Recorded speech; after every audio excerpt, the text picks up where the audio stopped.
Hola, ¿cómo están? Buenos días. Vamos a iniciar con este video para poder después dar paso a lo que va a ser la sesión de preguntas para las dudas que ustedes tengan y que podamos resolverlas. Este video lo voy a grabar para que ustedes atiendan, traten de no distraerse y va a quedar para que lo sigan viendo posteriormente y puedan ustedes hacer lo que es el buscar los números de oxidación de una ecuación química. Bueno, ahora, nosotros vimos que existen varios tipos de reacciones. Vimos que existen también en esta semana las reacciones de oxidación y reducción. Oxidación y reducción se reduce a redox. Esa es la palabra con la que generalmente las vamos a estar nombrando, redox. Bueno, ahora, ¿qué es una reacción de óxido-reducción? Pues aquellas en las que algunos elementos químicos modifican su número de oxidación. Este número de oxidación es cuando un átomo, su carga eléctrica va a cambiar, ya sea de positivo a negativo, y vamos a ver cosas muy interesantes en esto. Ahora, ¿dónde voy a encontrar los números de oxidación? Bueno, los números de oxidación los voy a encontrar en la tabla periódica y la tabla periódica, recuerden ustedes que tiene un cuadrito aquí. Ese cuadrito nos indica todo lo que viene en el elemento y nos marca números de oxidación más comunes con azul en esta tabla periódica. Recuerden también que la subí para que ustedes pudieran tenerla en dado caso que lo hubieran olvidado en el locker, en la escuela. Bueno, estos elementos van a tener cambios en sus cargas eléctricas dependiendo de la reacción que tengan en estas de óxido reducción. Bueno, entonces ya acordamos que ahí están. Bien, nosotros vamos a dar un repaso ahorita de lo que son las reglas para asignar los números de oxidación, que generalmente es lo que antecede a la clase de balanceo de ecuaciones de óxido-reducción. Si ustedes saben balancear, pues ya con eso, olvídense, cuando lleguen a la prepa están del otro lado, aunque no es un tema completo el balanceo que venga en CEP, si ustedes ya lo llevan para prepa va a estar mucho mejor. Pero sí viene lo que es óxido-reducción. Bueno, entonces vamos a ver. Cuando un elemento cambia su número de oxidación al pasar de reactivo a producto, pueden ocurrir dos cosas. Bien, que pierda electrones. Cuando pierde electrones, se oxida y pierde vamos, en la recta numérica, avanza hacia el lado de los positivos. Cuando gana electrones, entonces se reduce y se carga al lado de los negativos. Por eso les pedí que hicieran esa recta numérica, la cual también en un momento vamos a ver. Bueno, ambos procesos de oxidación y reducción ocurren conjuntamente. ¿Qué es esto? Que siempre va a haber uno que gane y otro que pierda. Y por eso se les llama reacciones redox. Bueno, vamos a ver las reglas convencionales para asignar los números de oxidación. A ustedes les pasé unas muy cortitas en una bibliografía que subí, pero vamos a ver otras que son un poco más amplias para que poquito a poco ustedes vayan avanzando. Bueno, entonces vamos a ver, vamos con la primera regla. La primera regla nos dice que todo número de oxidación en los átomos de una sustancia que tenga elementos sin combinar va a ser cero. No importa que estos elementos sean monoatómicos, tenemos aquí el flúor monoatómico, sean diatómicos, sean, por ejemplo, un flúor con un subíndice 8 triatómicos, todos por el hecho de estar en estado elemental sin combinarse van a tener número de oxidación cero. ¿Por qué? Porque no han cambiado, no han hecho ningún enlace químico y entonces ni han perdido ni han ganado electrones.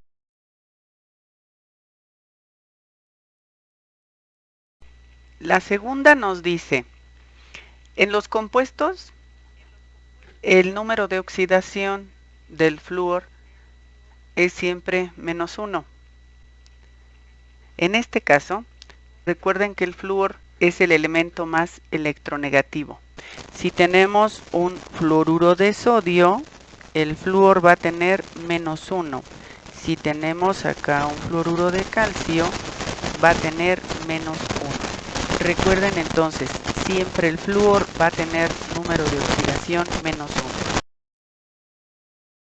Vamos con la tercera regla, y la tercera regla nos dice que en los compuestos el número de oxidación de los elementos del grupo 1 de la tabla periódica es siempre +1.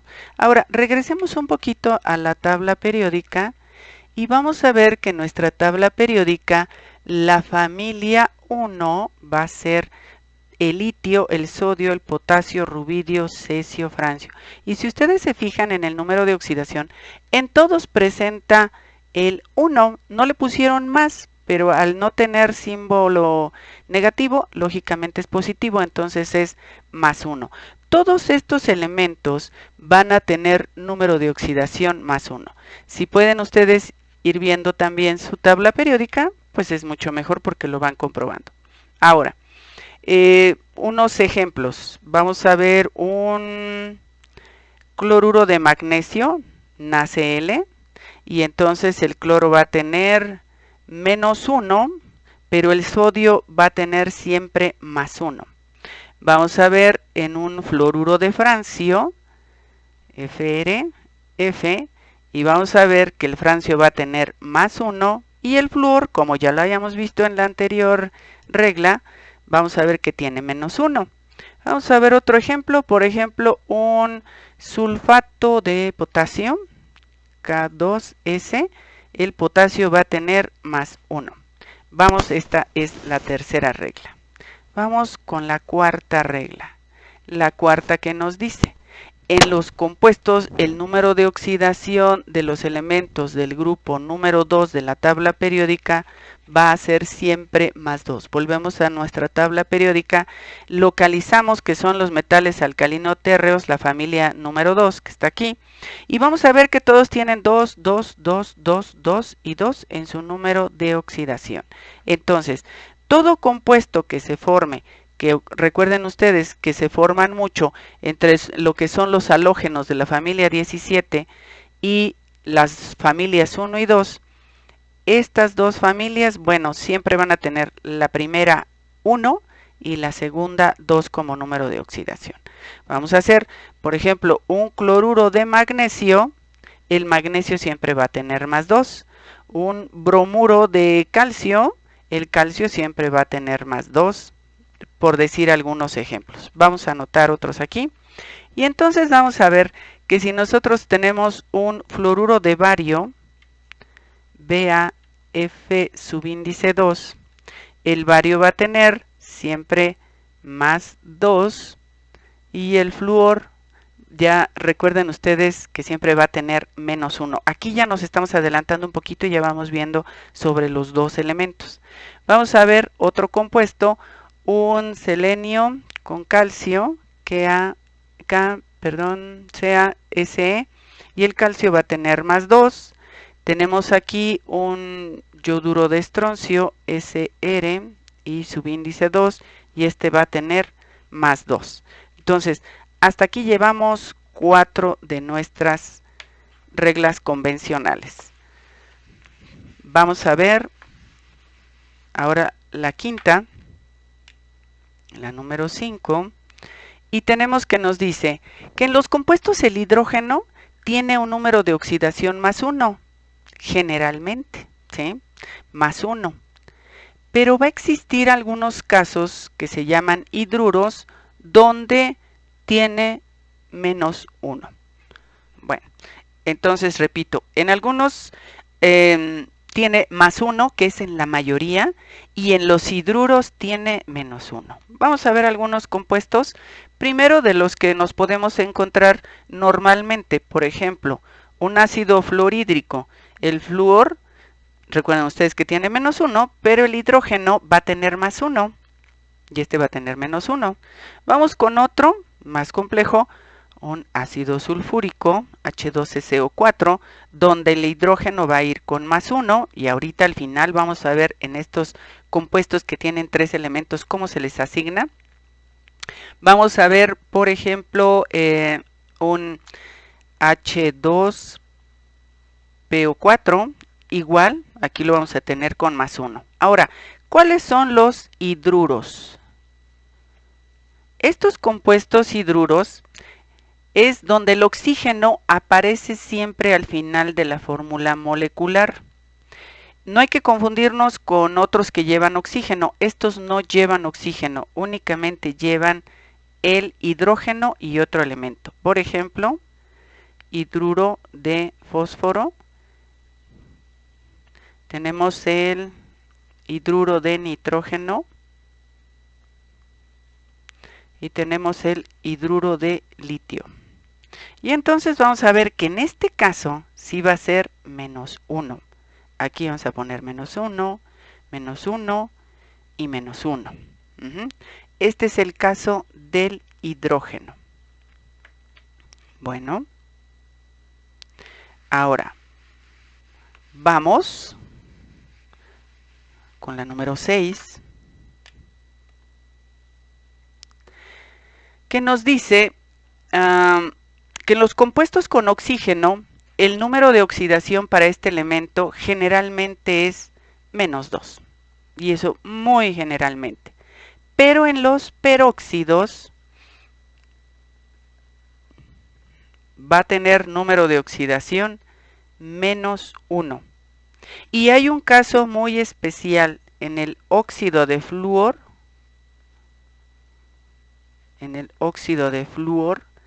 Donde va a tener más 2. Más 2 en el óxido de flúor. Vamos a ver los ejemplos. Y entonces nos encontramos ejemplos tan comunes como el agua, el H2O o protóxido de dihidrógeno, donde el hidrógeno va a ser más 1 y el oxígeno va a ser menos 2. Tenemos, por ejemplo, el hidróxido de sodio, donde el hidrógeno va a ser más 1, el sodio va a ser más 1 y el oxígeno va a ser menos 2. Si se fijan ustedes, ya estamos viendo, aplicando lo que vimos anteriormente. Vamos a ver otro ejemplo y tenemos, ¿cuál estará bien? El hidróxido de calcio.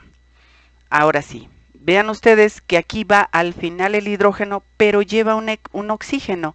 Entonces, este no se considera como un óxido de flúor, ni se considera como un hidruro, más bien, no se considera un hidruro. Y aquí vamos a tener que nuestro compuesto va a tener menos 2 el oxígeno. Bien, ahora vamos a ver un peróxido. ¿Cuál es un peróxido? Peróxido lo voy a hacer abajo del H2O y vamos a ver que tenemos H2O2. Este es un peróxido de hidrógeno. Este es conocido como agua oxigenada comúnmente. En este caso, el oxígeno sí nos va a trabajar como peróxido con menos 1. Fíjense bien este caso. Son casos muy específicos. Este es un peróxido. Y en este lado vamos a tener aquí un óxido de flúor. El flúor, como ya sabemos, siempre va a tener menos 1. En este caso específico, el oxígeno va a tener más 2. Este es un caso muy específico, el óxido de flúor. Esta es la número 6. Ahora, vamos con la familia. Vamos a tomar otra vez la tabla periódica para verlo. Vamos a ver la familia número 17. Esta familia 17, si ustedes se acuerdan, la llamamos la familia de los halógenos, donde está el flúor, cloro, bromo y yodo, que son los halógenos que están presentes en muchísimas reacciones químicas. Bueno, en los halógenos, cuando forman ácidos halogenhídricos y sales derivadas de ellos, tienen número de oxidación -1. Y vamos a dar los ejemplos. Entonces, este sería el número 7. Y vamos a ver que tenemos aquí un ácido fluorhídrico, vamos a ver un ácido clorhídrico, ácido bromhídrico, ácido yodhídrico, y todos estos van a tener número de oxidación -1, -1, -1, -1. Vamos con las sales que se les llaman sales halogenadas, y estas sales que se forman así, por ejemplo, un fluoruro de sodio va a tener el sodio +1 y el flúor -1. Vamos a ver otro, por ejemplo, un yoduro de bario, BAI. Tenemos este con -1 y este con +2. Si ven ustedes, aquí estoy empleando elementos de las familias 1 y 2. Vamos a ver un ácido yodhídrico otra vez. Y entonces, bueno, este es un ácido, no es sal. Vamos a ver otra sal. Un bromuro de magnesio. Y entonces tenemos -1 y +2. Esta es la regla número 7.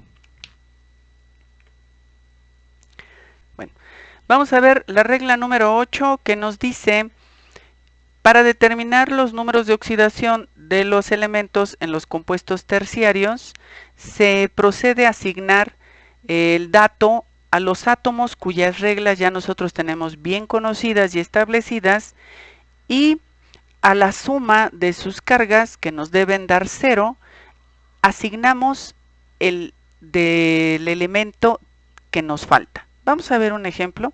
Vamos a ver Na2, silicio y oxígeno, subíndice 3. Bueno, nosotros ya sabemos que el sodio se va a encontrar en lo que es la familia de los metales alcalinos. Tenemos al sodio.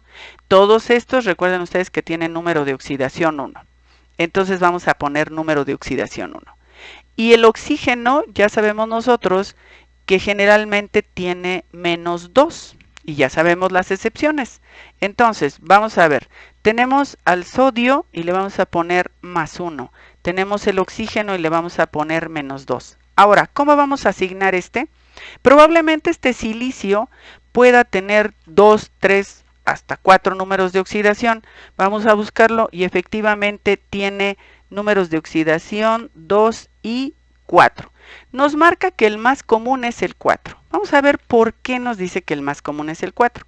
Vamos a multiplicar subíndice por el número de oxidación. 2 por 1 más 2, 3 por 2 menos 6.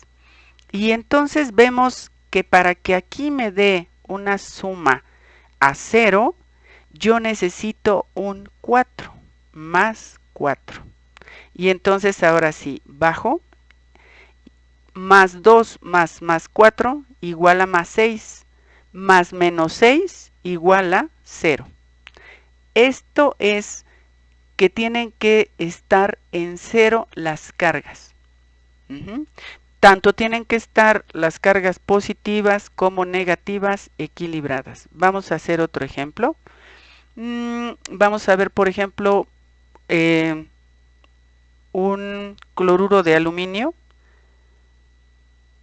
AlCl. Este cloruro de aluminio, nosotros vamos a asignar los números de oxidación. Nosotros ya sabemos que el cloro va a tener -1.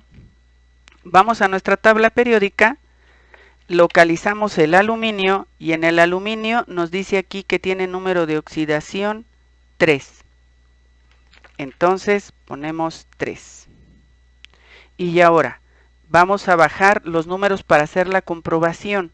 Este es positivo, más 3 más 3 por 1 menos 1, 3 por 1, 3, perdón. Vamos a hacer la suma ya y tenemos 3 del aluminio y tenemos 3 por menos 1 menos 3 igual a 0. Recuerden ustedes que siempre tenemos ver que nos den estas sumas lo que es 0. Vamos a ver por ejemplo otro. Vamos a ver un hidróxido de sodio, NaOH. Vamos a ver que nosotros ya conocemos que el hidrógeno generalmente trabaja con más 1. El sodio, si lo ven ustedes, también ya sabemos que es más 1 porque está en la familia número 1. Y el oxígeno generalmente es menos 2, tiene dos excepciones que ya vimos. Y vamos a ver entonces que bajamos el más 1 del sodio, menos 2 y más 1. Sumamos los positivos y nos dan más 2. Más menos 2 negativos es igual a 0. Borramos. Vamos a hacer otros ejercicios. Vamos a ver, por ejemplo, este H3PO4. Y entonces vamos a asignar números de oxidación. Nosotros ya sabemos que el hidrógeno va a ser menos 1, el oxígeno va a ser, perdón, nosotros ya sabemos que el hidrógeno va a ser más 1 y multiplicamos 3 por más 1 más 3. Y vamos a ver que el oxígeno va a ser con número de oxidación menos 2, multiplicamos 2 menos 2 por 4 nos va a dar menos 8. Nosotros aquí vemos que tendríamos necesidad de un 5 como número de oxidación para que a la suma nos dé igual a 0. Vamos a nuestra tabla periódica, vamos a comprobar si el fósforo realmente tiene ese número de oxidación. Si pueden tomar su tabla periódica y sí, aquí nos dice que tiene números de oxidación 3 y 5. Entonces asigno el más 5, lo bajo y sumo más 3 más 5, me va a dar más 8, más menos 8 igual a 0. Quiere decir que están equilibradas las cargas. Si en alguno, por ejemplo, salen más positivos o más negativos, nos va a dar un más 1, nos va a dar un menos 1 y eso quiere decir que los números de oxidación están mal asignados. Debemos tener mucho cuidado con esto para poder nosotros hacer bien este conteo y tener correctos nuestros números de oxidación y poder pasar a lo que sería un balanceo de ecuaciones. Si se fijan ustedes, en este momento únicamente estoy haciendo lo que sería asignar números de oxidación por compuesto. La siguiente semana vamos a tener ya una clase donde vamos a asignar ya con una fórmula química con reactivos y productos. A la siguiente semana vamos a empezar, ya que ustedes manejen bien esto, vamos a empezar con lo que es el balanceo de ecuaciones químicas por redox, que realmente es sencillo, es como una fórmula química, no necesitan espantarse y lo van a manejar perfectamente. Bueno, entonces ahora vamos a la sesión de preguntas y respuestas para que ustedes me comenten en qué no entendieron, si algún elemento, por qué le asignó tal número, etcétera. Vamos a regresar y vamos a dejar una pequeña tarea para que la resuelvan para la siguiente semana.